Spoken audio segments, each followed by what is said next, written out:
اللهم صل على سيدنا محمد وعلى آل سيدنا محمد كما صليت على إبراهيم وعلى آل إبراهيم في العالمين إنك حميد مجيد. أعوذ بالله من الشيطان الرجيم. بسم الله الرحمن الرحيم. يا أيها الذين آمنوا اذكروا الله ذكرا كثيرا وسبحوه بكرة وأصيلا. هو الذي يصلي عليكم وملائكته ليخرجكم من الظلمات إلى النور وكان بالمؤمنين رحيما. تحيتهم يوم يلقونه سلام وأعد لهم أجرا كريما. قال المؤلف والمفسر رحمه الله تعالى وقال الإمام أحمد حدثنا محمد بن أبي عن حميد عن أنس رضي الله عنه قال مر رسول الله صلى الله عليه وسلم في نفر من أصحابه رضوان الله عنهم وصبي في الطريق فلما رأت أمه والقوم خشيت على ولدها أن يوطأ فأقبلت تسعى وتقول ابني ابني وسعت فأخذته فقال القوم يا رسول الله ما كانت هذه لتلقى ابنها في النار. قال فقبضهم رسول الله صلى الله عليه وسلم وقال لا والله لا يلقي حبيبه في النار. اسناده على شرط الصحيحين ولم يخرجه أحد من أصحاب الكتب الستة ولكن في صحيح البخاري عن أمير المؤمنين عمر بن الخطاب رضي الله عنه أن رسول الله صلى الله عليه وسلم رأى امرأة من الصبي قد أخذت صبيا لها فألصقته إلى صدرها وأرضعته وقال رسول الله صلى الله عليه وسلم أترون هذه تلقي ولدها بالنار وهي تقدر على ذلك؟ قالوا لا. قال رسول الله صلى الله عليه وسلم فوالله لله أرحم بعباده من هذه بولدها. ابو مفسر رحمۃ اللہ علیہ ان آیات مبارک کی تفسیر میں احادیث مبارک ذکر فرما رہے ہیں. امام احمد رحمۃ اللہ علیہ نے اس سند سے حضرت انس سے ایک روایت فرمائی ہے. حضور صلی اللہ علیہ وسلم اپنے صحابہ کی جماعت کے ساتھ تشریف لے جا رہے تھے اور راستے میں ایک چھوٹا بچہ تھا. اس کی والدہ نے جب دور سے دیکھا کہ لوگ آ رہے ہیں اور میرا بچہ راستے میں ہے وہ ڈر گئی کہ کہیں بچہ پاؤں کے نیچے نہ دب جائے. تو وہ دور سے بیچاری دوڑی ابنی ابنی میرا بچہ میرا بچہ اور جا کر اس نے اپنے بچے کو اٹھا لیا. تو قوم نے یعنی صحابہ نے کہا کہ یا رسول اللہ یہ ماں جو اپنے بچے سے اتنا پیار کرنے والی ہے ما کانت هذه لتلقي ابنها في النار یہ اپنے بچے کو خود تو آگ میں نہیں ڈالے گی. فخفضهم رسول اللہ آپ نے فرمایا ہاں بالکل نہیں ڈالے گی بالکل نہیں ڈالے گی. لیکن مفسر رحمۃ اللہ علیہ فرماتے ہیں کہ اس کی سند جو ہے صحیح ہے لیکن کتب ست میں سے کسی نے اس کو اپنے سیاستہ میں ذکر نہیں فرمایا. اسی طرح صحیح امام بخاری میں روایت آتی ہے حضرت امیر المؤمنین حضرت عمر بن الخطاب رضی اللہ تعالی عنہ سے کہ حضور صلی اللہ علیہ وسلم نے دیکھا کہ ایک عورت ہے وہ قیدیوں میں ہے اور اپنے بچے کو سینے سے لگا کے دودھ پلا رہی ہے. حضور صلی اللہ علیہ وسلم نے فرمایا کہ کیا یہ عورت اپنے اس بچے کو آگ میں ڈالے گی اگر اس کے پاس طاقت ہو؟ نہ ڈالنے کی. ایک تو مجبوری ہے، کوئی دشمن پکڑ کے ڈال دے کیا کرے گی. معنی یہ ہے کہ اگر اس کی طاقت ہو اور یہ کنٹرول کر سکتی ہو تو اپنے ہاتھوں سے ڈالے گی. انہوں نے کہا رسول اللہ کیسے ڈالے گی؟ تو آپ نے فرمایا بس اندازہ لگا لو کہ اللہ اپنے بندوں سے زیادہ مہربان ہے اس عورت سے، کہ اس عورت کی مہربانی ناقص ہے، میرے اللہ کی مہربانی کامل ہے. تو اللہ بھی اپنے بندوں کو آگ میں ڈالنا نہیں چاہتے. یہ الگ بات ہے کہ ہم خود دوڑ کے آگ میں گرتے ہیں، ورنہ اللہ نہیں چاہتے کہ میری مخلوق جو ہے وہ آگ میں جا دیا. اسی لیے میرے اللہ نے رحم فرماتے ہوئے اپنے بندوں کے لیے کئی راستے رکھے ہیں کہ توبہ کر لو، اعمال صالحہ کر لو. اچھا کوئی غلطی ہو گئی ہے وضو کر لو گے، نماز پڑھ لو گے، کفارہ سیئات ہو جائے گا. اگر اللہ نہ کرے کوئی بڑا گناہ ہو جائے، استغفار کر لو گے تو اللہ اس گناہ کو بھی معاف فرما دیں گے. اسی طرح شہادت کی موت سے بھی سب گناہ دھل جاتے ہیں. اسی طرح حج کرنے سے بھی سب گناہ دھل جاتے ہیں. اسی طرح اسلام کے لیے ہجرت کرنے سے بھی سب گناہ دھل جاتے ہیں. اسی طرح اللہ کے راستے میں صدقہ کرنے سے بھی گناہ دھل جاتے ہیں. اور صدقہ کرنے سے بلائیں ٹل جاتی ہیں. صدقہ کرنے سے اللہ کا غضب جو ہے وہ ٹھنڈا ہو جاتا ہے. تو اللہ نے تو ہمارے لیے راستے بڑے رکھے ہیں نکلنے کے.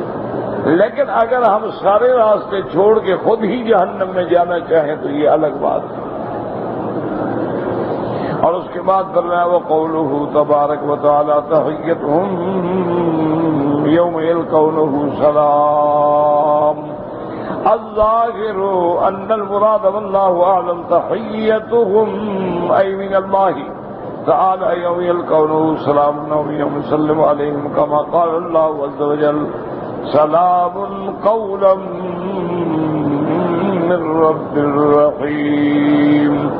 اب مفسر فرماتے ہیں اللہ نے فرمایا تحیتہم یوم یلقونہ سلام، کہ ظاہر آیت کا یہ تقاضا ہے کہ جس دن مومن اپنے اللہ کے ہاں پیش ہوں گے تو اللہ اپنے بندوں پہ سلام فرمائیں گے. تو کتنی بڑی نعمت ہے کہ خدا بندے پہ سلام کہے. اسی لیے قرآن پاک کی دوسری آیت میں بھی آتا ہے کہ والملائکۃ یدخلون علیہم من کل باب سلام علیکم بما صبرتم فنعم عقبی الدار. اللہ فرماتی ہے کہ قیامت والے دن جب ہم اپنے مومن بندے کو جنت میں بھیجیں گے، ہر دروازے سے ملائکہ داخل ہوں گے اور بندے پہ جا کے سلام کہیں گے، فرشتے بھی سلام کہیں گے، اور سب سے آخر میں سب سے بڑا سلام اللہ اپنے بندے پہ فرمائیں گے سلام قولا من رب الرحیم. اور مومنوں کا آپس میں بھی تحیہ کیا ہوگا السلام علیکم. اور دنیا میں بھی اور مرنے کے بعد بھی اور آخرت کے اندر بھی کہ مسلمان جب ملیں تو ایک دوسرے کو کہیں السلام علیکم ورحمۃ اللہ. اور اگر مردوں پہ گزرے قبرستان پہ گزرے پھر بھی کہیں السلام علیکم یا دار قوم مؤمنین انا انشاء اللہ بکم لاحقون انتم السابقون ونحن الاثر. اور یہ سلام کہنا جو ہے ایک صحیح حدیث مبارک میں آیا، میرے آقا نے رحمت دو عالم محبوب دو عالم صلی اللہ علیہ وعلی آلہ واصحابہ وسلم تسلیما کثیرا. آپ نے فرمایا کہ طعام مسکینوں کو طعام کھلانا اور افشاء السلام، ایک دوسرے پہ سلام کہنا السلام علیکم السلام علیکم. تو یہ چیزیں جو ہے بندے کو جنت میں لے جانے والی ہیں. اور ویسے بھی یاد رکھو کہ دنیا کے ہر یعنی بندے کے آپ دیکھیں ملنے کا جو طریقہ ہے یا تحیہ کا جو طریقہ ہے وہ اسلام کا مقابلہ نہیں کر سکتا۔ اچھا آپ دیکھیں ہندو ہے کیا کہے گا؟ نمستے، کیا کہے گا؟ اچھا کوئی انگریز ہے کیا کہے گا؟ گڈ مارننگ، گڈ ایوننگ، کیا کہے؟ یا آج کل تو وہ گڈ مارننگ بھی گئی اور ہر چیز کی ہائے بس کیا کہے؟ اچھا جاؤ گے کیا کہے بھائی؟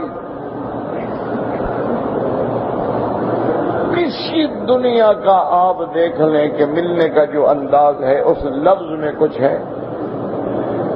صرف ایک دین ہے محمد مصطفیٰ کا کہ جس میں ہر حال میں رحمت ہے۔ ملو گے السلام علیکم، یاد رکھو یعنی تم پہ سلام تھی۔ اگلا کیا جواب دے گا؟ وعلیکم السلام، تم پہ سلامتی بھی ہو، ورحمت اللہ، اللہ کی رحمت بھی۔ بڑا ہے، چھوٹا ہے، استاد ہے، شیخ ہے، پیر ہے، السلام علیکم، دعا مانگ رہا ہے سلام۔ اور بعض علماء فرماتی ہیں کہ سلام جو ہے وہ اسم من اسماء اللہ، اللہ کے ناموں میں بھی ہے۔ اللہ تبارک و تعالی نے فرمایا ملک القدوس السلام، السلام المؤمن والمہیمن والعزیز الجبار المتکبر۔ تو سلام اللہ کے اسماء میں بھی ہے، تو کتنی بڑی سلامتی ہوگی جو مشتق ہو اللہ کے نام سے۔ تو اس لیے یاد رکھیں کہ کثرت سے سلام کیا کرو، اس سے دلوں کا بغض دھل جاتا ہے۔ اور حضور نے فرمایا کہ ایک دوسرے کو ملو اور سلام کہو بطلاقت وجہ، یعنی مسکراتے ہوئے، تو اللہ فرماتے میرے بندے کو خیرات کا ثواب لکھ دو، دوسرے بھائی کے دل میں خوشی تو پہنچائیے۔ اس لیے قیامت والے دن کیا شان ہوگی جب اللہ فرمائیں گے۔ اسی طرح ایک حدیث مبارک میں آتا ہے کہ میرا اللہ قیامت والے دن جب اہل جنت جنت میں داخل ہو جائیں گے، دعا کریں اللہم اجعلنا من اہل الجنہ، اللہم ارزقنا الفردوس الاعلی برحمتک ومنک وکرمک یا اکرم الاکرمین۔ تو جب جنت میں جائیں گے تو اللہ تبارک و تعالی سلام فرمانے کے بعد پوچھیں گے میرے بندے اب بتلاؤ اور کسی چیز کی تمہیں ضرورت ہے؟ یاد کریں کہ جب میزبان خدا ہوگا تو پھر مہمانی کیسی ہوگی۔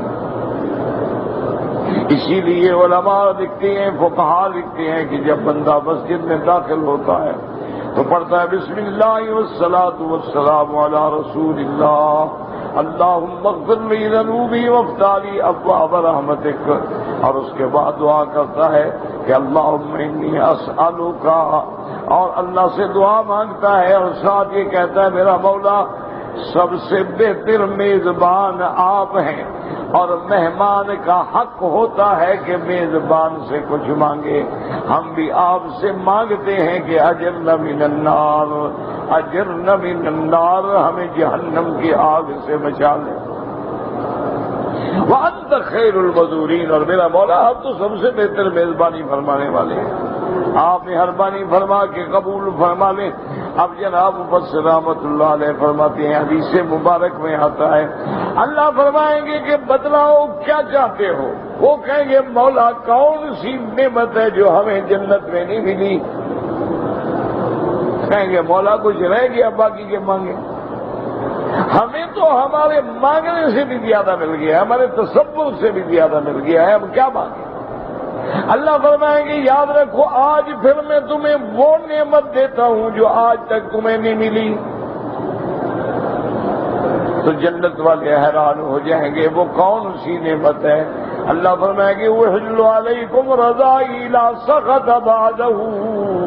اللہ فرمائے گے اے ایمان والو، جنت والو مبارک ہو، آج تم پر میں اپنی رضا کا فیصلہ کرتا ہوں، ایسی رضا کہ جس کے بعد کبھی ناراض نہیں ہوں گا، بس ہمیشہ کے لیے رضا ہو گئی۔ اللہ اکبر، اس سے بڑی کوئی بات ہے؟ اسی لیے امام احمد ابن حنبل رحمۃ اللہ علیہ فرماتے ہیں، اسی طرح شیخ الاسلام ابن تیمیہ رحمۃ اللہ علیہ فرماتے ہیں، وہ کہتے ہیں کہ اگر غور کرو محمد مصطفیٰ کے صحابہ کے لیے سب سے بڑا انعام یہ ہے اللہ نے ان کو دنیا میں اپنی رضا کا فیصلہ کر دیا، رضی اللہ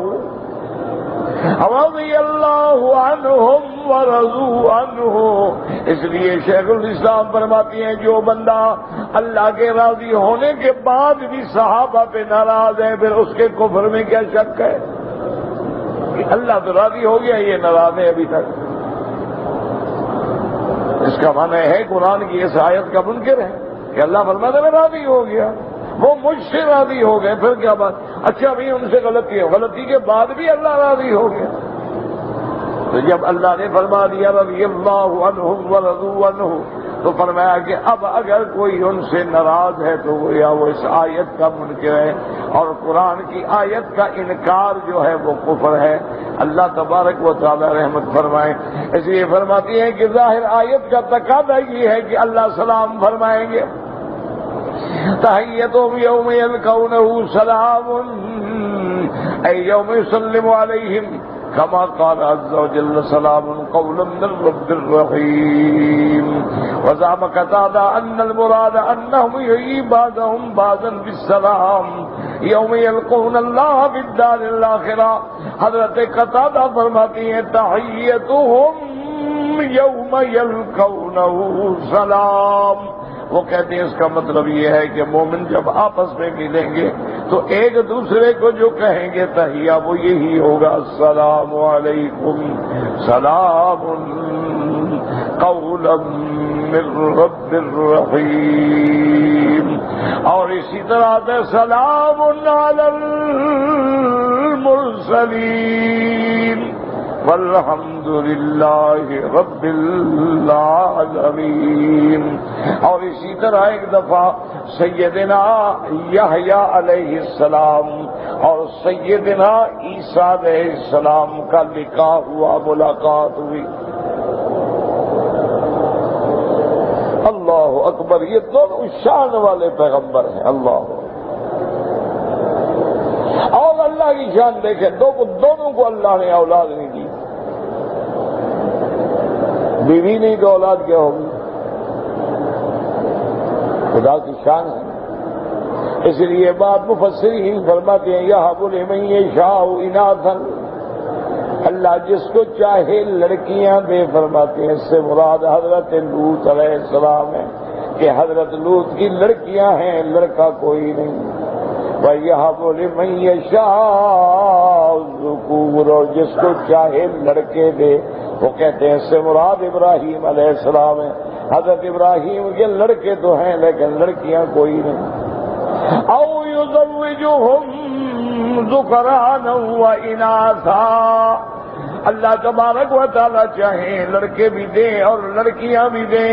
مفسرین فرماتی ہیں کہ والمراد محمد صلوات اللہ وسلام اللہ علیہ، اس آیت سے مراد حضرت محمد مصطفیٰ ہیں، اللہ کے کروڑوں صلاۃ والسلام۔ اللہ نے آپ کو لڑکے بھی دیے اور لڑکیاں بھی دیں۔ اللہ نے آپ کو قاسم طیب طاہر ابراہیم لڑکا دیا، اللہ نے آپ کو بیٹیاں رقیہ زینب ام کلثوم فاطمہ رضوان اللہ علیہن اجمعین، اللہ نے آپ کو بیٹیاں بھی دی۔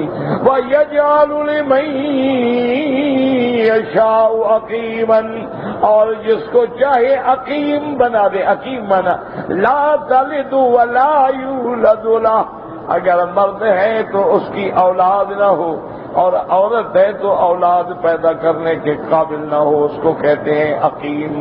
اللہ فرماتی ہے کہ جس کو چاہوں میں عقیم پیدا کر دوں۔ مفسرین نے فرمایا اس سے مراد حضرت عیسیٰ اور حضرت یحییٰ ہے جن کی کوئی اولاد نہیں۔ ویسے حکم عام ہے لیکن بظاہر یعنی یہ انبیاء علیہ السلام۔ اب جناب اسی سے اندازہ فرمائیں کہ حضرت یحییٰ علیہ السلام، حضرت عیسیٰ علیہ السلام، تو حضرت عیسیٰ علیہ السلام نے کہا حضرت یحییٰ سے کہ میرے لیے دعا کرو۔ یاد رکھو نبی بھی دعائیں کہتے ہیں، حضور نے حضرت عمر کے لیے آئے تھے نا اور کہا یا رسول اللہ میں عمرہ کرنے کے لیے جا رہا ہوں، اجازت دیں۔ فرمایا عمر عمرے پہ جا رہے ہو تو ہمیں دعاؤں میں نہ بھول جانا۔ تعلیم دی امت کو کہ دعا ایسی نعمت ہے کہ ایک دوسرے کے لیے کیا بھی کرو، کہا بھی کرو اور مانگا بھی کرو، یہ نعمت ہے، اس کا کوئی مقابلہ نہیں۔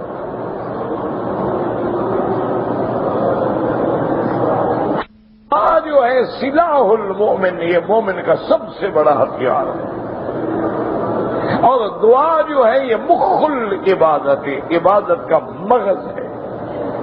دعا جو ہے یہ بندے کو اللہ سے ملانے والی ہے۔ جب بندہ پکارتا ہے نا تو سیدھی عرش پہ جاتا ہے۔ اس لیے حضور نے فرمایا غریبوں پہ ظلم نہ کیا کرو، اور اپنے مزاروں پہ ظلم نہ کیا کرو، اپنے نوکروں پہ ظلم نہ کیا کرو، اپنے ماتحتوں پہ ظلم نہ کیا کرو۔ ان کی آہ اگر نکلے گی تو سیدھی عرش پہ جائے گی، لیس بینہ و بین اللہ حجاب۔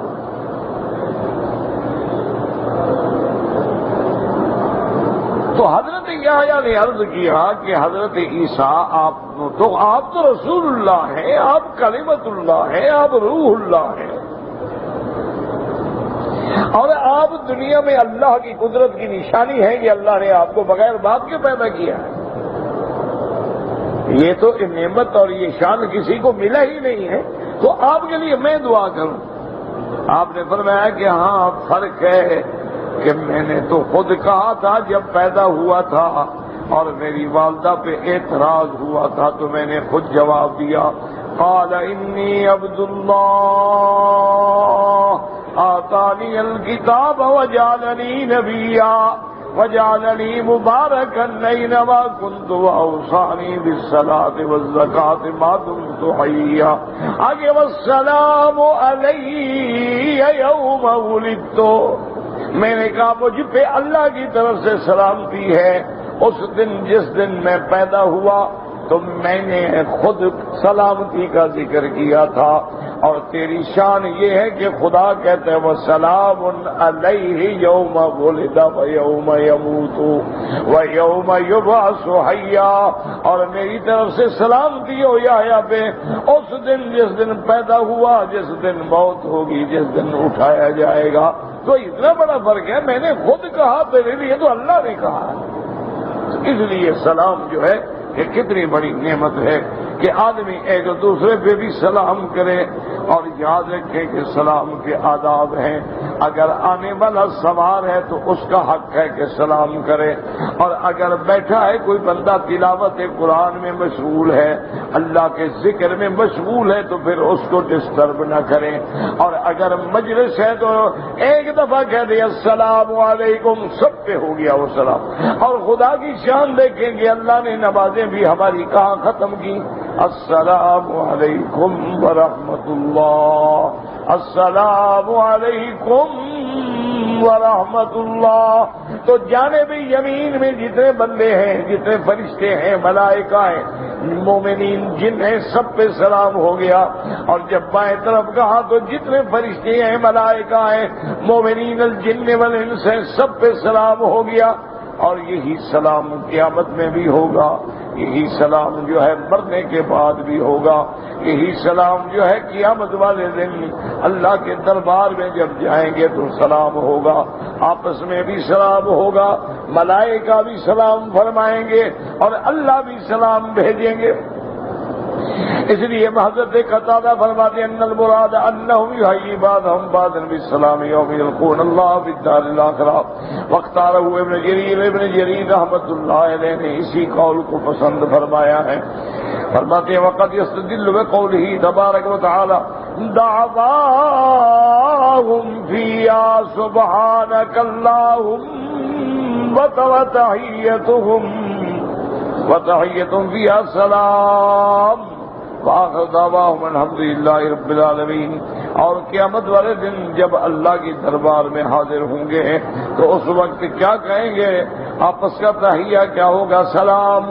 وعدرم اجر کریم یعنی الجنہ وما فیہا من المآکل والمشارب والملابس والسائر والنکم والمناکب والمناظر والناد مما لا عین رأت ولا اذن سمعت ولا خطر علی قلب بشر. اللہ پاک فرماتی ہیں کہ ہم نے تمہارے لیے اجر کریم تیار رکھا ہے. اجر کریم سے کیا مراد ہے؟ جنت، اور جنت کے اندر جو کھانے ہوں گے، جو پینے کے شراب ہوں گے، جو لباس ہوں گے، جو رہنے کی جگہ ہوں گی، اور جو حور عین ہوں گی، اور جو لذت ہوگی، جو مناظر ہوں گے. مما لا عین رأت ولا اذن سمعت، جو کسی آنکھ نے بھی نہیں دیکھے، کسی کان نے بھی نہیں سنے. ولا خطر علی قلب بشر، وہ جنت کی نعمتیں کسی کے گمان میں بھی نہیں گزری. اللہ تبارک و تعالی ہر مومن مرد کو 72 من الحور العین، 72 تو حور عین ملیں گی. اور ایک روایت میں یہ بھی آتا ہے کہ یہ 72 اللہ کی طرف سے ہوں گی، اور 72 اس کو ان کی بھی ملیں گی جو جہنم میں چلے گئے، کیونکہ اللہ نے ہر کسی کے لیے نعمتیں رکھی ہیں، جنت میں بھی جہنم میں بھی. اگر یہ جہنم میں چلا گیا اس کی نعمتیں جنت والے کو ملیں گی، اگر یہ جنت میں چلا گیا تو اس کا عذاب جو ہے وہ جہنم والوں کو ملے گا. اس لیے بعض علماء فرماتی ہیں کہ وہ 72 جو کافروں کے لیے تھی وہ بھی اس بندے کو ملے گی. اور اسی لیے اللہ فرماتے ہیں اولئک هم الوارثون الذین یرثون الفردوس، یہ وارث بنیں گے. وہ کہتے ہیں یہی وارث بنیں گے کہ لکل انسان منزلان، منزل فی الجنت و منزل فی النار. ہر بندے کے لیے 2 ٹھکانے ہیں، ایک جنت میں، ایک جہنم میں. دعا کریں اللہ جہنم سے بچائے اور جنت میں داخل فرما دے. فرمایا یا ایھا النبی انا ارسلناک شاہدا، یا ایھا النبی انا ارسلناک شاہدا ومبشرا ونذیرا وداعیا الی اللہ بإذنہ وسراجا منیرا وبشر المؤمنین بأن لهم من اللہ فضلا کبیرا ولا تطع الكافرین والمنافقین ودع اذاهم وتوکل علی اللہ وَكَفَى بِاللَّهِ وَكِيلًا. قال الإمام محمد بن موسى بن داود قال حدثنا فلان بن سليمان قال حدثنا إلى ابن ينتهى قال لقيت عبد الله بن عمرو بن العاص رضي الله عنهما فقلت أخبرني عن صفة رسول الله صلی اللہ علیہ وسلم فی التوراۃ قال اجل واللہ انہ لموصوف فی التوراۃ ببعض صفته فی القرآن یا ایھا النبی انا ارسلناک شاہدا ومبشرا ونذیرا وحرزا للأميين انت عبدی ورسولی سمیتک المتوکل لیس بفظ ولا غلیظ ولا سخاب في الأسواق ولا يدفع السيئة بالسيئة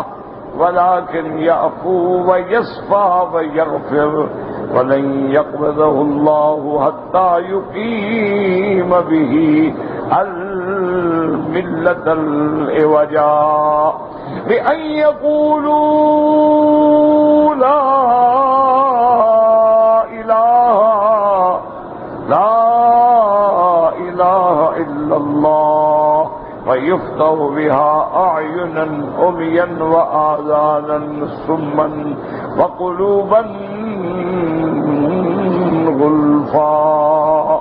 حضرت عطا ابن یسار فرماتی ہیں کہ میں حضرت عبداللہ ابن عمرو بن العاص رضی اللہ عنہما کو ملا اور میں نے ان سے پوچھا کہ اخبرنی عن صفت رسول اللہ صلی اللہ علیہ وسلم، مجھے یہ بتلاؤ کہ تورات میں ہمارے آقا محبوب دو عالم کے بارے میں کیا صفتیں بیان ہوئی ہیں، کیونکہ کوئی کتاب اللہ نے ایسی نہیں اتاری آسمانوں سے جس میں ذکر نہ ہو محمد مصطفیٰ صلی اللہ علیہ وسلم۔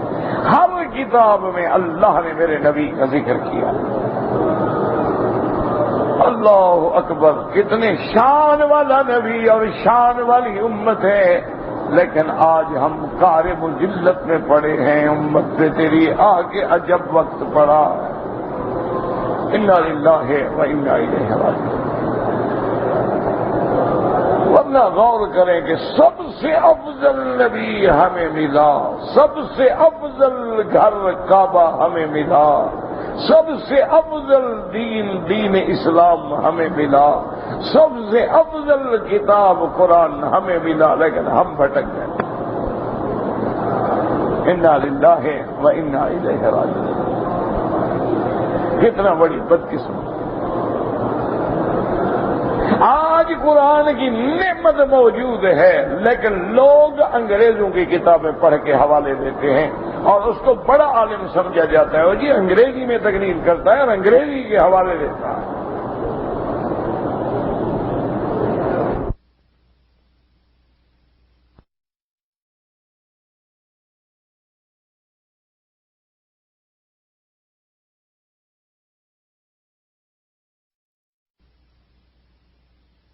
بولنا منع نہیں، لیکن کوئی فخر کی بات تو نہیں۔ فخر تو تب ہے کہ ہمیں محبوب کی زبان آئے، دشمن کی زبان آنے میں کیا فخر۔ ایک ہے جائز ہونا، جائز تو ہر زبان سیکھو، ہر زبان پڑھو۔ کل کو ضرورت ہے، علم ہے، کتابیں ہیں تو ٹیکنالوجی ہے، کوئی چیزیں ہیں، علم ہوگا تو فائدہ اٹھائیں گے، علم ہی نہیں ہوگا تو کیا کریں۔ لیکن ایک یہ ہے کہ ہم اس پہ فخر کریں کہ انگریزی لباس میں کھڑا کہتے بڑا آدمی، اسلامی لباس میں چھوڑو یار کو ملا ہوگا۔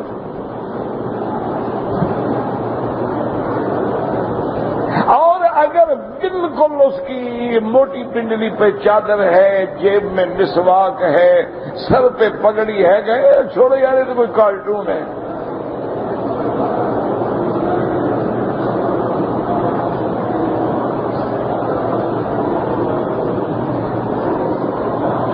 اگر ہماری بیٹی اپنے سارے بازو ننگے کر کے، سینہ ننگا کر کے اور نیچے منی سکرٹ پہن کے اپنے نظاروں کی دعوت دیتی پھر رہی ہو، کہتے ہیں دیکھو ماڈرن لڑکی ہے، بڑی پڑھی لکھی لڑکی ہے، فارن پلٹ ہے، اور کوئی بیچاری وہی دیسی پرانا برقع پہ کہتے ہیں دیکھو یہ تو کوئی ہیلی کاپٹر اڑ رہا ہے، خیمہ لگا ہوا ہے، عورت ہے۔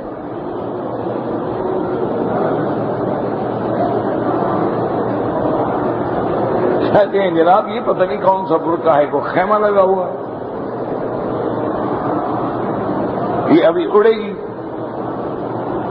یہ کوئی جھولا ہے، یہ کوئی غبارہ ہے جو آسمان پہ اڑے گا۔ اللہ اکبر۔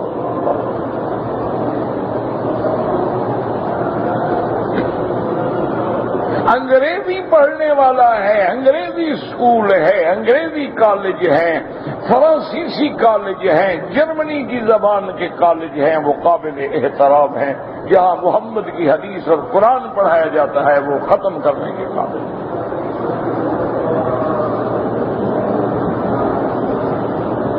اور اللہ کے کعبے میں بیٹھ کر یاد رکھنا میری بات، چھوٹا منہ بڑی بات، میں تو ایک ادنا سا طالب العلم ہوں، اللہ کا شکر ہے نہ سیاست سے تعلق ہے، نہ کسی پارٹی سے تعلق ہے، نہ کسی جماعت سے تعلق ہے۔ میں نے تو پرسوں بھی آپ سے کہا تھا ہم تو اس کی توحید کے اور نبی کی سنت کے میراثی ہیں، اس کی توحید کا گیت گا رہے ہیں، شاید بخشے جائیں۔ ہمارے پلے میں اور کچھ نہیں، لیکن ایک بات یاد رکھو، تاریخ میں دیکھ لو کہ جب جاپان نے خودکش حملہ کیا تھا، اپنے بندے جہازوں میں زندہ گرائے تھے، اسی طرح یورپ میں، اسی طرح 9/11 میں، اسی طرح 7 میں، اسی طرح جہاں بھی یہ حملے اور خودکش حملے اور یہ ہوا ہے، ان میں ایک بھی محمد دین کے مدرسے کا طالب نہیں ہے۔ کہ سب تیرے کالج اور یونیورسٹیوں کے پڑھے ہوئے لوگ ہیں.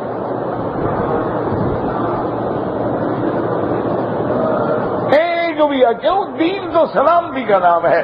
جس کو رات دن قال رسول اللہ صلی اللہ علیہ وسلم، جس کو رات دن استاد پڑھاتا ہے کہ حضور نے تو مکے کے قریشیوں کو بھی معاف کر دیا، وہ کیسی آدمی ہو سکتا ہے کہ بم باندھ کے بعد پڑھے؟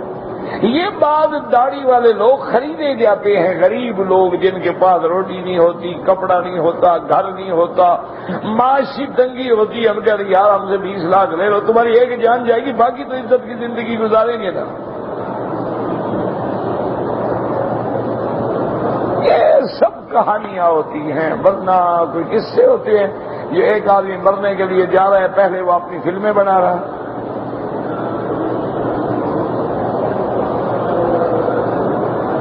ایک آدمی مرنے کے لیے جا رہا ہے، رات اس کی شراب خانے میں اور پب میں گزرتی ہے، انگریز لڑکیوں کے ساتھ زنا کرتے ہوئے.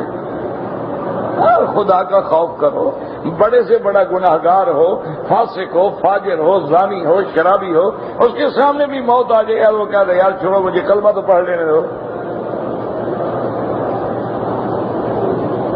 وہ بھی موت سے پہلے کہتے ہیں یار غسل کر لو. وہ کہتے ہیں بابا تیرا بلیک وارنٹ آ گیا، ابھی پھانسی پہ لے جائیں گے، غسل کر لو، نہا لو، دھو لو، اور کچھ 2 رکعت پڑھنی ہے توبہ کا. لو کہتے ہیں ٹھیک ہے میں پڑھ لیتا ہوں. نماز آئے نا وہ بھی پڑھ لیتا ہے. یہ کون سا دین ہو سکتا ہے کہ بے گناہوں کو مار ڈالو؟ مسجدوں میں، عبادت خانوں میں اللہ کا نبی کہتا ہے اگر عبادت خانہ نصرانیوں کا ہے مت گراؤ، ہندو کا ہے مت گراؤ، ان کے جھوٹے خدا کو بھی گالی مت دو. میرا بھائی یہ بھی دشمن کے خریدے ہوئے ہیں. لوگ معاشی طور پہ تنگ ہیں. آپ دیکھتے نہیں ہیں لڑکیاں عزت بیچ رہی ہیں، کیوں؟ کیا وجہ ہے؟ وہ کسی کی بیٹی نہیں، اس کی ماں نہیں، اس کا باپ نہیں. اور یار کوئی گندی لڑکی ہو، کسی ایک آدمی سے تعلق ہوگا. یہ کون چاہتی ہے کہ میں ہر روز ایک نیا بندے سے مطالعہ کروں؟ یہ کون برداشت کرتا ہے؟ خدا کے گھر میں خدا کے لیے ان باتوں پہ غور کرے. میں کہتا ہوں بڑی گندی کتی لڑکی ہو، کسی ایک سے تعلق ہوگا نا، کسی ایک سے عشق ہوگا، 10 سے تو نہیں ہو سکتا. ہاں یہ الگ بات ہے کہ کوئی بیمار ہو بیچاری سیکسی، ورنہ کسی ایک بندے سے کوئی ایک بوائے فرینڈ ہوگا اس کے لیے مرتی ہوگی. یہ تو نہیں ہو سکتا کہ وہ چاہے کہ میں ہر روز جو ہے لوگوں کے بستر پہ سو کے لوگ عیاشی کریں اور میں تڑپتی رہوں. 90 سال کے بڈھے جو ہیں مجھے پیسے دے کے خریدیں اور ان کی بستر کی میں زینت بنوں. کون چاہتا ہے بھائی؟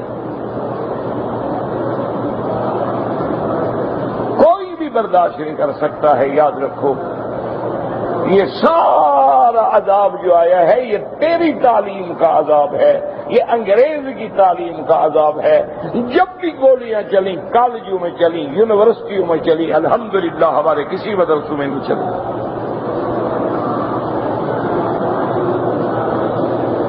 پھر بھی ہم سے گلا ہے کہ وفادار نہیں.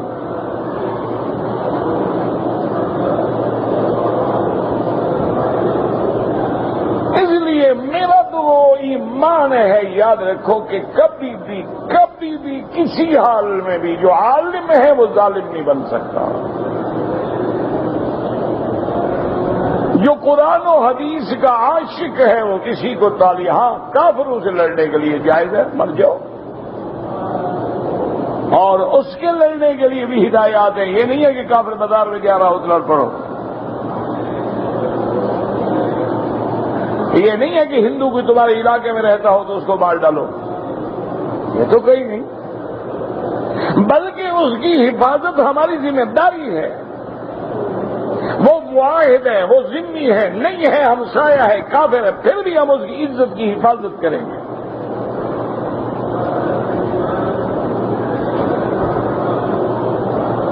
کہ ہندو ہے ہو جائے، ہندو کیا ہو گیا، کافر ہے ہو جائے. اسلام یہ نہیں کہتا کسی پہ ظلم کرو. اسلام کی تو تعریف ہی یہی ہے کہ من سلم المسلمون من لسانہ و یدہ، مسلمان تو ہوتا وہ ہے جس کی زبان سے اور ہاتھ سے لوگ محفوظ ہیں۔ مسلمان کی تو تعریف یہ ہے کہ المؤمن لا یکون لعانا ولا فحاشا ولا بذیا، کہ مومن کبھی کسی کو لعنت کرنے والا نہیں ہوتا، مومن کبھی منہ سے گندی باتیں نہیں نکالتا، مومن کبھی بازاروں میں جا کے شور نہیں کرتا، مومن کبھی گری پڑی باتوں کو اپنے زبان پر نہیں لے آتا ہے۔ مومن تو مومن ہے۔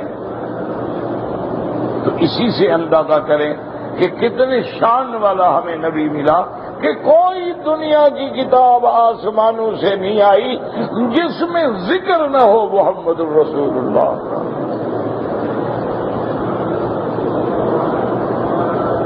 ابھی چند ہفتے ہوئے ہیں، ایک تحقیق ہوئی ہے، ہندو مذہب کے بڑے بڑے برہمن، بڑے بڑے پنڈت، بڑے بڑے پڑھے لکھے لوگ کٹے ہوئے، انہوں نے اپنی ویدوں سے، اپنے شلوکوں سے، اپنی کتابوں کی تحقیق کی، تو اس میں ان کو پتہ چلا ہے کہ ایک نبی آئے گا سب سے آخر میں کال کی نام، یعنی جو خاتم الانبیاء ہوگا، اور اس کا نام محمد مصطفیٰ ہوگا۔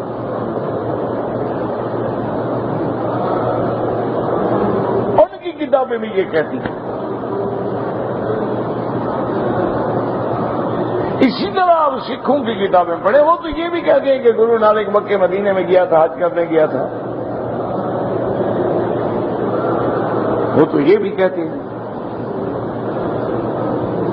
تو بہرحال یعنی حضور کی صفت کے بارے میں کہتے ہیں، میں نے پوچھا، اسی لیے بی بی ام حبیبہ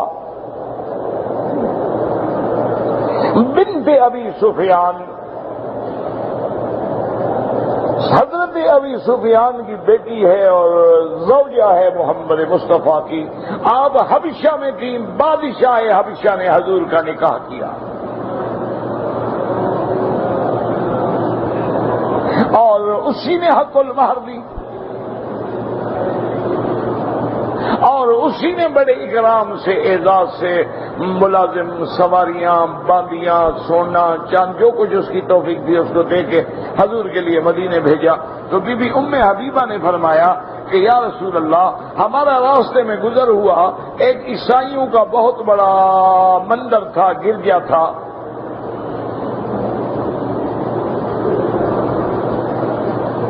بہت بڑا گرجا تھا اس کا، ہمیں وہاں رات پڑ گئی، ہم نے وہاں رات گزاری، تو ان کا جو بہت بڑا پادری تھا، بشپ تھا، وہ ہمارے پاس آیا، کہنے لگا کون لوگ ہو تم؟ ہم نے کہا کہ اصل میں تو ہم مکے کے لوگ ہیں، ہجرت کر کے حبشہ گئے تھے، اب ہم مدینہ جا رہے ہیں حضرت محمد رسول اللہ کے پاس۔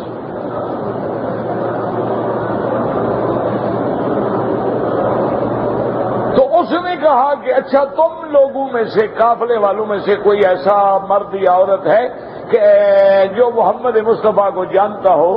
تو بی بی نے کہا کہ ہاں بالکل، کیسے نہیں جانتے ہیں، میں ابو سفیان کی بیٹی ہوں، حضور تو رشتے دار ہیں، اب تو خیر میرے شوہر ہیں۔ وہ کہتی ہمیں اندر لے گیا اور اس نے جا کے الماریاں کھولی، تصویریں دکھاتا ہے، یہ دیکھو، ہم نے کہا یہ نہیں، یہ دیکھو، ہم نے کہا یہ نہیں، یہ دیکھو، ہم نے کہا یہ نہیں، سب سے آخری الماری جب اس نے کھولی تو میں نے کہا ہذا رسول اللہ، یہ ہے محمد مصطفیٰ۔ اس نے کہا ہاں ٹھیک پہچانا ہے۔ اور اس کے دائیں بائیں بھی دو آدمی ہیں، تو اس نے پوچھا پادری نے کہ ان کو جانتے ہو؟ کہا ہاں یہ ابو بکر ہے، یہ عمر ہے۔ اس پادری نے سوال کیا کہ حل تعریفینہما، ان کو بھی جانتی ہو جو دائیں بائیں کھڑے؟ میں نے کہا ہذا ابو بکر و ہذا عمر۔ تو نے کہا صدقتے، تم نے سچ کہا۔ وجہ کیا تھی کہ زمانہ سابقہ میں جو کتابوں میں شان آئی میرے مدنی پاک کی اور صحابہ کی، تو اس زمانے کے مصورین نے اپنے تخیل سے ایک اسکیچ بنا کے تصویریں بنائی تھی، ورنہ انہوں نے دیکھا نہیں تھا۔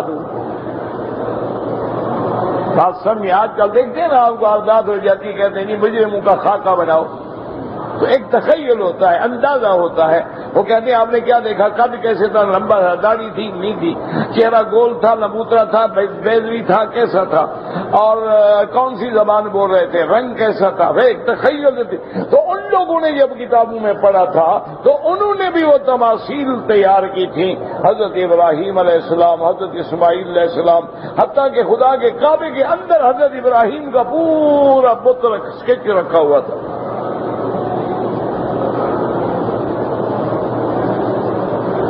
تو اس لیے فرماتے ہیں کہ مجھے ملے تو میں نے کہا کہ اخبرنی، حضور کی صفت تو بتلاؤ جو تورات میں ہے.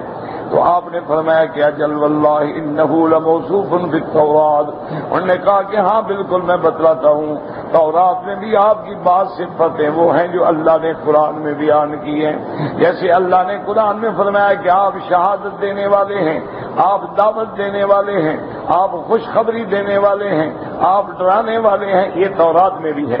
وَحِفْظًا لِّلْأُمِّيِّينَ، اور ان پڑھ قوم کی جائے پناہ ہے.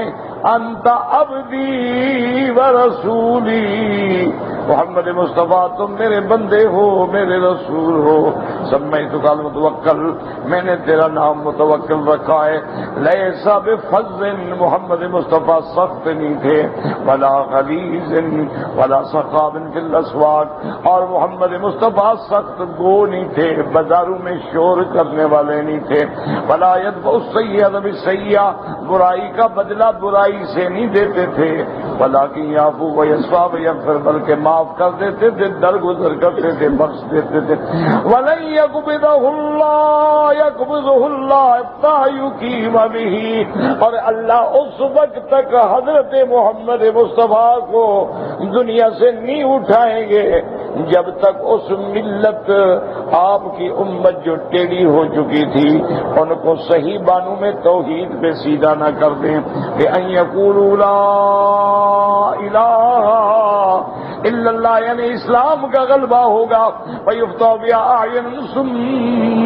اعینا عمیا، اور اس کلمے کی توحید کی برکت سے اندھی آنکھیں روشن ہو جائیں گی اور بہرے کان کھل جائیں گے اور دلوں پہ جو پردے ہیں وہ سب کے سب اتر جائیں گے. تو یہ صفات ہیں میرے بدری محمد مصطفیٰ کی. اللہم ارزقنا حبک و حب حبیبک محمد صلی اللہ علیہ وسلم وحب من یحبک وحب عمل من یقربنا الی حبک.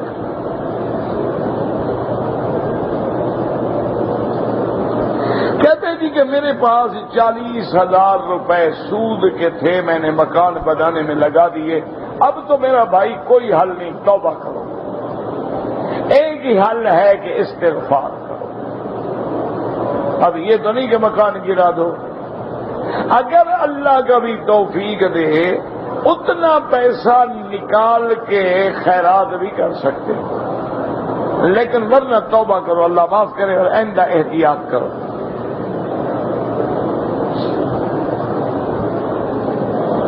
کہتے کہ عورت اگر حالت حیض میں ہے یا حالت نفاس میں ہے، بچہ پیدا ہوا ہے، ناپاک ہے، ذکر کر سکتی ہے، ذکر منع نہیں.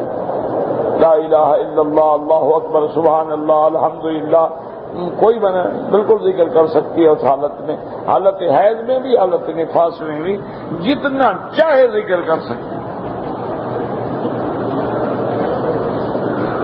بعض علماء تو فرماتے ہیں کہ حیض اور نفاس کی حالت میں اگر لڑکی حافظ قرآن ہے یا استاد ہے تو وہ قرآن بھی پڑھ سکتی ہے، ہاتھ نہ لگائے لیکن پڑھتی ہے.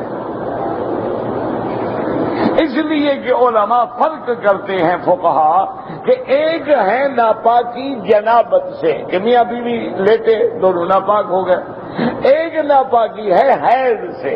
وہ کہتے ہیں حالت جنابت میں تو قرآن نہ پڑھے، کیونکہ جنابت سے پاک ہونا اس کے اپنے ہاتھ میں ہے، جائے غسل کرے پاک ہو گئی.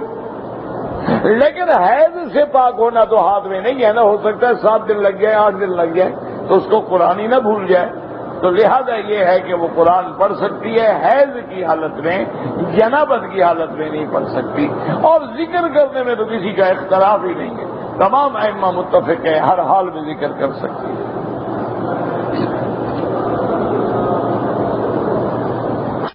سب سے پہلے کون داخل ہوگا؟ محمد مصطفیٰ صلی اللہ علیہ وسلم. لکھا ہے باقاعدہ، حضور کی حدیث ہے، آپ نے فرمایا انا اول من ينشق عنه الارض، سب سے پہلے میرا روزے کی زمین کھلے گی اور میں اٹھوں گا. انا اول من ابا، سب سے، اور فرمایا انا اول من نقرأ باب الجنہ، سب سے پہلے جنت کا دروازہ میں کھولوں گا. اور اس کے بعد فرمایا انا اول شافع و اول مشفع، سب سے پہلے شفاعت بھی میں کروں گا، سب سے پہلے میری شفاعت قبول کی جائے گی. اور فرمایا انا خطیب اذا سکتوا، جب سارے نبی چپ ہوں گے تو بولنے والا بھی میں ہوں گا. اللہ اکبر. باقی رہ گیا کوئی فوت ہو گئے ہیں ان کے لیے تم نے عمرہ، تو بس دل میں نیت کر لی، اللہ ثواب فلاں کو عطا فرما. بس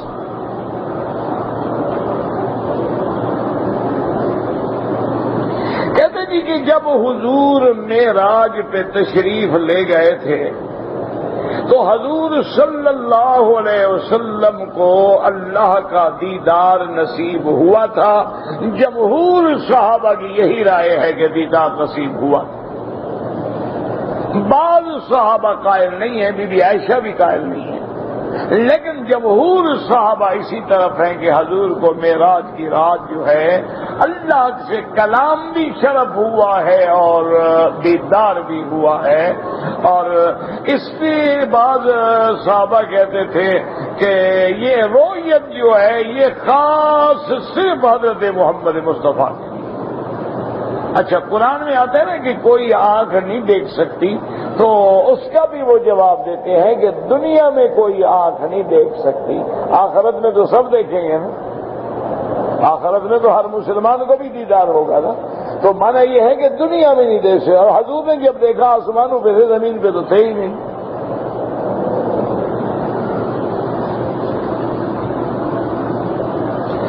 میں نے سنا ہے کہ حضور کا سایہ نہیں تھا، آپ نے غلط سنا ہے، اور جس نے کہا ہے اس نے بھی غلط کہا ہے. نہ سایہ نہ ہونے کا کیا مطلب ہے؟ مجھے مسئلہ تو سمجھاؤ یار، یہ بڑا مشہور ہے. سایہ نہ ہو کیا ہوتا ہے؟ اچھا، دن رات میں ایک ایسا وقت ہوتا ہے کسی کا بھی سایہ نہیں ہوتا، پھر کیا ہو جائے گا؟ نہیں، مجھے مسئلہ تو سمجھاؤ نا، اس کی کیا وجہ کیا ہے آپ کہ نبی پاک کا سایہ نہیں تھا، یعنی انسان نہیں تھے، کیا تھے؟ اور ایک گھڑی ایسی، اچھا آپ اندھیرے میں بیٹھے ہوں، آپ کا سایہ ہوگا؟ آپ دھوپ میں نہ جائیں، آپ کا سایہ ہوگا؟ تو سایہ نہ ہونے سے کیا ہو جاتا ہے؟ یہ تو جہالت ہے، جاہل لوگوں نے کس سے کھڑے ہوئے ہیں.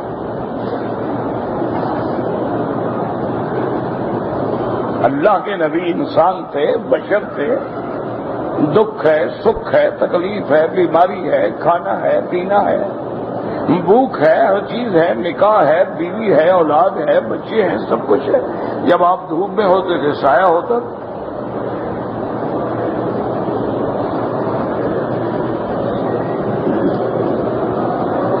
اگر نماز کی حالت میں انسان کو پیشاب کا قطرہ نکل جائے، چھوڑ دے نماز. ایک ہے مجبوری ہے، بیماری ہے کہ ہمیشہ نکلتا رہتا ہے، نہیں روک سکتا، وہ پڑھتا ہے، ہر نماز کے لیے نیا وضو کرے.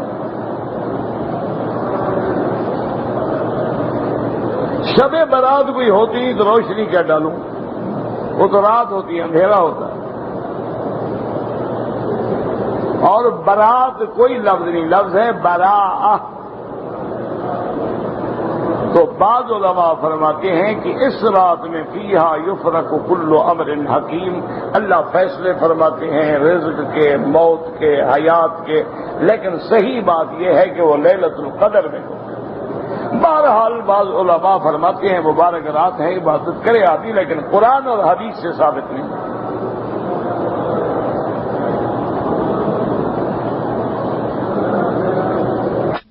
ہم نے کر لیا ہے، دوسرے عمرے کے لیے احرام ہم یہاں حرم سے باندھ کے کر لیں، تیسرے کے لیے کعبے کے اندر سے. عجیب بات. بھائی احرام میرے بیٹے بھائی میقات سے باندھا جاتا ہے، اگر مکے میں رہ کے عمرہ کرنا چاہو یا طائف جاؤ، مدینہ جاؤ، یا قریب جانا ہے پھر مسجد عائشہ جاؤ، یہ میقات نہیں، یہ بھی ہل ہے، یا کہ نہ جاؤ جہاں سے حضور نے عمرہ کیا، یہ نہیں کہ گھر سے احرام باندھ کے عمرے کرتے رہو۔ اچھا ہے عجیب بات، پہلے تو عمرہ مانتے نہیں، کہتے نہیں عمرہ ناجائز ہے، مسجد عائشہ والا بھی ناجائز ہے، جائز کرنے پہ کہتے ہیں گھر سے باندھ کے کر لیں۔ اب کیا کریں اللہ ہدایت دے ہمیں بھی انہیں بھی، ہم تو ہدایت کی دعا کرتے ہیں اور کیا کر سکتے ہیں۔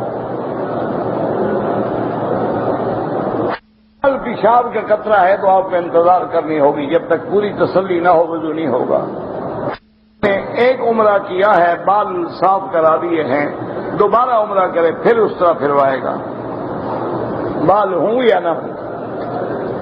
حال جدہ ایئرپورٹ سے لوٹ کر طائف آ رہے تھے کہ حادثہ ہو گیا، بیوی انڈیا میں ہے، وہ وہاں سے شوہر کی لاش دیکھنے کے لیے بالکل ناجائز ہے، شوہر کی لاش پہ انڈیا سے آ کے، وہ تو عدت میں ہے، اب اپنے گھر سے نہیں نکل سکتی۔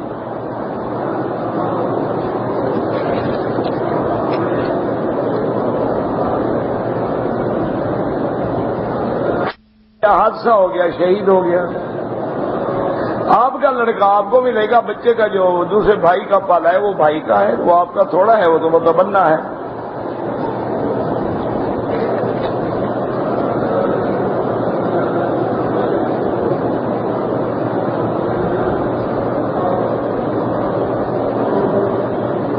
بہرحال اللہ آپ کو بھی ہمیں بھی صحیح نماز پڑھنے کی توفیق دے۔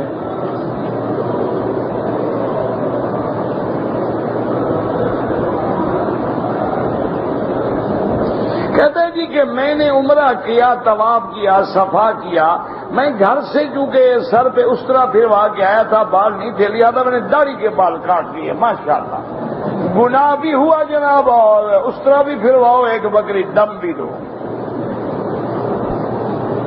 واہ بھائی واہ، بڑا اچھا۔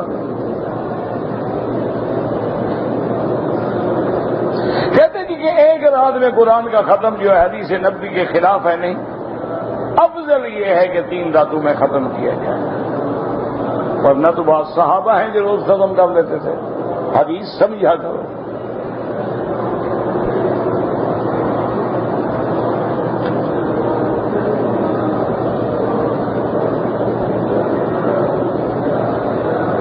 بیت اللہ میں بہرحال اگر کوئی طواف کرتا ہے تو امام احمد ابن حنبل رحمت اللہ علیہ کے نزدیک جب طواف کرے 2 رکعت پڑھ سکتا ہے۔ امام ابو حنیفہ فرماتے ہیں نہیں، فجر کو کیا ہے تو سورج کے بعد پڑھے، عصر کو کیا تو مغرب کے بعد پڑھے۔ بہرحال اگر آپ نے صفا مروہ دوڑ لیا تھا، دوسرے بندے کے بال کاٹے، کوئی حرج نہیں۔ میں نے اپنی بچی کا نام لائبہ رکھا ہے، مجھے مانا نہیں آتا لائبہ کا، کہ نام بھی نئے ہیں اور ڈکشنریاں دیکھنی پڑیں گی،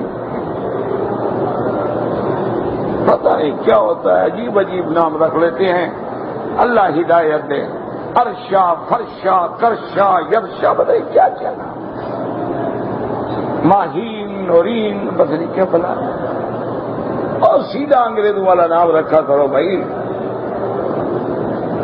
یہ حائضہ عورت جب حیض سے پاک ہو جائے اس کے بعد عمرہ کرے، آفاقی ہو یا غیر آفاقی ہو۔ حجر اسود کو طواف کی حالت میں بوسہ دینا سنت ہے، آگے پیچھے جا کے بوسہ دے یہ بدعت ہے۔ والدہ بوڑھی ہیں، گر گئی، چوٹ لگ گئی، احرام نہیں باندھ سکیں، کوئی حرج نہیں، مدینہ منورہ سے آتے ہوئے۔ آپ آئے ہیں دبئی سے، آپ نے طائف سے احرام باندھا، ٹھیک کیا، آپ کی بیوی پاک ہو گئی تھی، عمرہ کر لیا، بعد میں شبہ ہوا، شک ہوا کہ کوئی یہ گرمی سے ہوتا ہے، کوئی حرج نہیں، احتیاطاً 5-10 ریال خیرات کر دو۔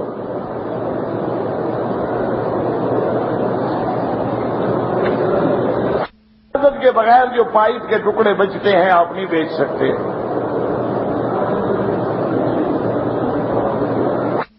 عمرہ بھی نہیں کیا، احرام کھول دیا، دوپٹہ لے لیا، تھوڑی دیر کے بعد احرام والے، عورت کا احرام ہوتا ہی نہیں خدا کے بندے، یہ تو خود بخود انہوں نے پٹی باندھی ہوئی ہے جاہلوں نے، کوئی احرام نہیں، نہ شریعت کا حکم ہے کہ رومال باندھو، کھول دیا کچھ نہیں۔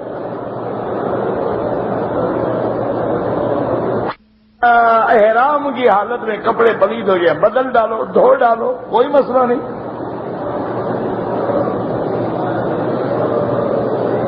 گھٹنا ننگا کر کے وضو نہ کیا کریں،